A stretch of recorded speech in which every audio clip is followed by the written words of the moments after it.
We are joined by the Hawkeyes head coach, Fran McCaffery. Now, Fran, it feels like yesterday that we just saw you, and it really wasn't that long ago in terms of 2 days.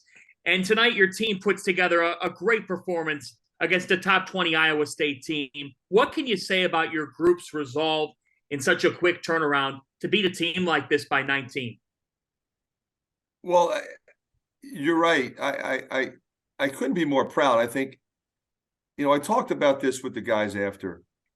We put a game plan together. We put our offense in the summer through the fall.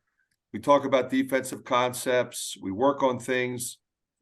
But it really comes down to your ability to compete and to be able to process a game plan. The other night, I thought we fought hard. We didn't play particularly well. Yeah, I always credit the other team when that happens. I don't say, well, we didn't do this, we didn't do that, that's why we lost. Okay, yeah, we didn't do some things, but we fought them. We hung in there. No excuses. We knew this when we scheduled this game, right? I didn't know it was going to be a 9:30 game on Tuesday night. I didn't know that. I didn't know that the Illinois-Texas game was going to go into overtime either. So it was really a 10 o'clock game. Hey, still, whoever scheduled it, come on. One day in between, they should be fired for scheduling this. Well, I can't fire myself. Right.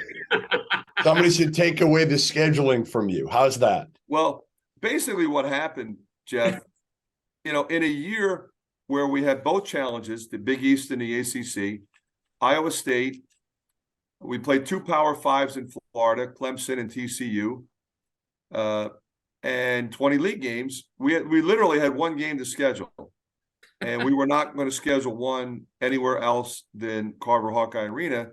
And then we got the phone call, do you want to participate in the Jimmy V? Well, that is something that I consider is very special on a number of different levels. And you and I talked about it before the game.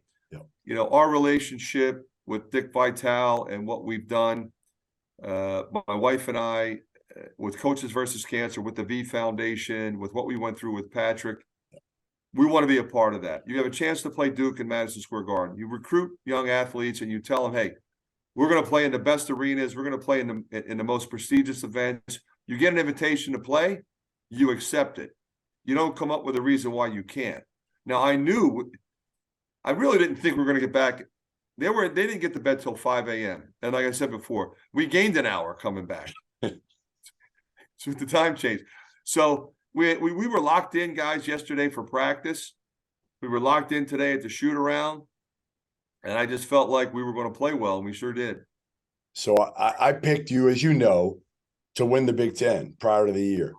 I was getting a lot of shit the other night after that Duke game at Madison Square Garden from Fanta, from Rob Doster, from John Henson. They're all killing me. Did you tell them that you know way more about basketball than they do? I couldn't that night. That night I didn't have a lot. You didn't give me a lot of ammo, Fran. You just say, listen, that's why you play 31 games. Right. That's right. What do you listen? The fact that you did this tonight against a rival, and I'm telling you, it was about as dominating a performance as I've seen in a long time in a rivalry game, Fran. But you did it without Kris Murray. How shocked were you that you were able to win it? Not only the way you won it, I mean, it was crazy. Well, here's the thing. When you substitute Connor for Kris, he's experienced. He can score. He knows how to play against unique styles. They have a unique style defensively, Iowa State. Mm-hmm. And so he's going to fight you. He was spectacular. I knew Rabracha would be fine. I knew Tony would be great. Tony was not pleased with himself the other night. He didn't play well. Nope. And he was going to come back and have a great game. Pretty much everybody I put in played well. And like I said, it's all about competition. These guys being ready to compete. My concern was not, could we play well and could we win without Kris Murray? My concern was, would it really affect our depth? Like, we were okay, but if all of a sudden Connor's in foul trouble, Rabracha's in foul trouble, we get really small. And so the fact that those guys were able to play 35, 37 minutes was the difference. Fran, something that I observed the other night watching your team run back to the tunnel at the end of the game. You had a couple at the Garden. You had a couple of Iowa fans that are cheering you on, saying it'll be all right next game, next game. Watching your kids' faces, you could tell that you have an experienced group because, yes, they were probably pissed off they lost. They were pissed off they lost.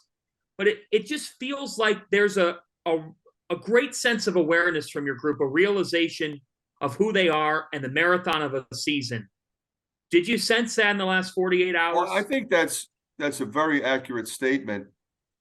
And it goes back to, Jeff was giving me a hard time about scheduling. But I think the only way you schedule the way we did with this schedule, I would just explain to you what it was, is if you have total belief in your guys. And you can't do it without experience, without toughness, without versatility. And so when I scheduled this way, I felt like we could handle it.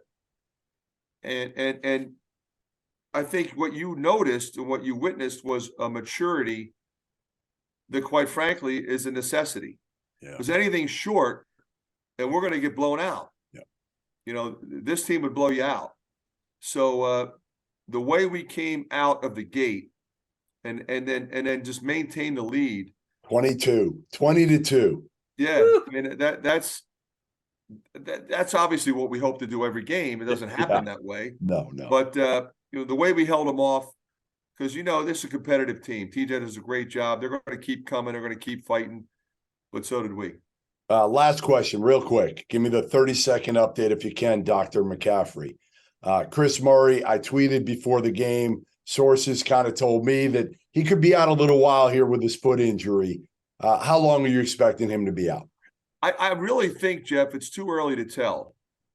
He had tests done yesterday, and then he had obviously visits with doctors. He may see another doctor, and then they'll decide on treatment. But it just depends on how quickly he starts feeling better, and we'll look forward to getting him back, when that happens. But I would think he'd be out for a week or so, maybe 2 weeks. But again, could be sooner, and it could be longer. I hope it's not longer. Good. But we'll defer to the welfare of the student athlete on that, as you know. We hope he's all right. We hope he's all right. And Fran, we thank you for the time. And Dr. McCaffery, based on listening to Jeff Goodman's voice, nobody was impacted more by a 10 p.m. start the other night than Jeff. That's so true. Listen to me. Your players are tough. I am evidently not very tough. Hey, it's great catching up with you guys. Thanks.